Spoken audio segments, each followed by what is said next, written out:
Não convém escandalizá-los. Mateus, capítulo 17, versículos de 22 a 27.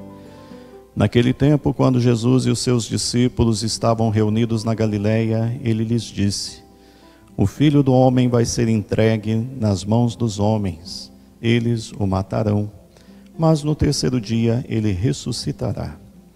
E os discípulos ficaram muito tristes. Quando chegaram a Cafarnaum, os cobradores do imposto do templo aproximaram-se de Pedro e perguntaram: O vosso mestre não paga o imposto do templo? Pedro respondeu: Sim, paga. Ao entrar em casa, Jesus adiantou-se e perguntou: Simão, que te parece? Os reis da terra cobram impostos ou taxas de quem? Dos filhos ou dos estranhos? Pedro respondeu: Dos estranhos. Então Jesus disse: Logo os filhos são livres.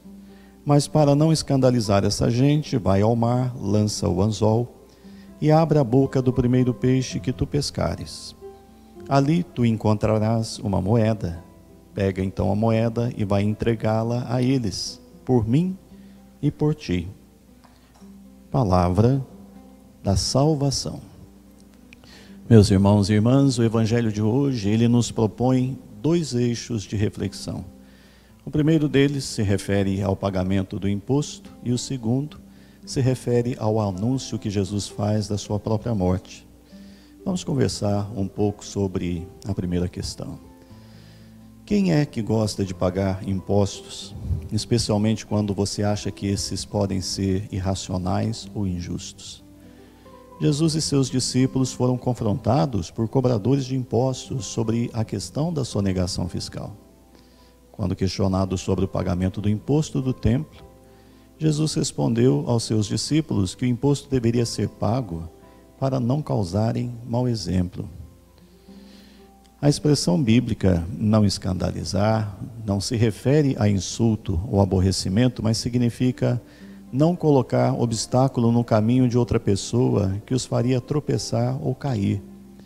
Jesus não permitiu a si mesmo nada que pudesse ser um mau exemplo para os outros. Muito bem, e quanto à segunda questão? Jesus, em 3 ocasiões diferentes no Evangelho de São Mateus, predisse que sofreria grande sofrimento através da traição, da rejeição e punição por meio de uma morte cruel.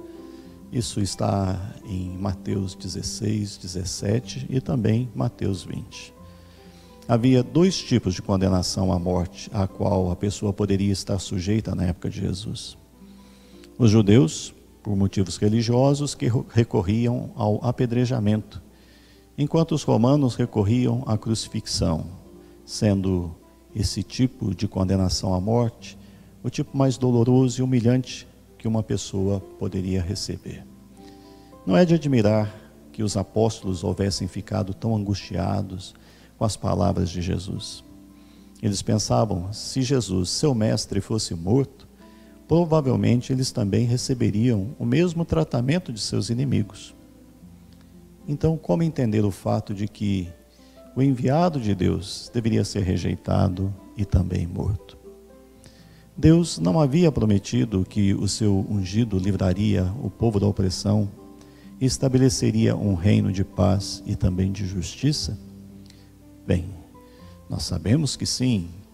Sabemos também que o profeta Isaías havia predito que era da vontade de Deus que o servo sofredor expiasse os pecados do mundo através do seu sofrimento e da sua morte.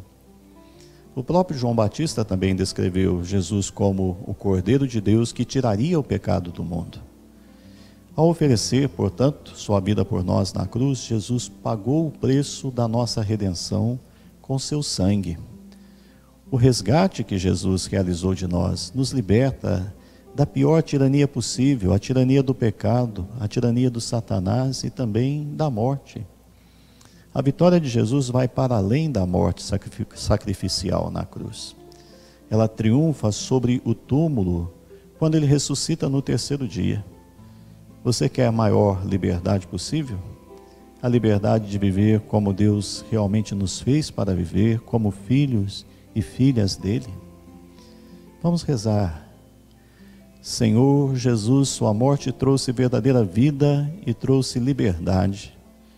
Que eu sempre ande na liberdade que brota do seu amor e da sua verdade, e rejeite o que for contrário à sua vontade para a minha vida.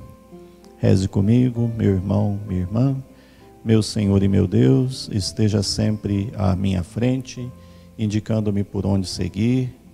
Esteja sempre ao meu lado, amparando-me nas dificuldades, e atrás de mim com todos os anjos do Senhor, protegendo-me de todo mal, hoje e sempre. Desça sobre você, sobre a sua casa, sobre a sua família, sobre o seu trabalho, a bênção do Deus Pai e Filho e Espírito Santo. Amém.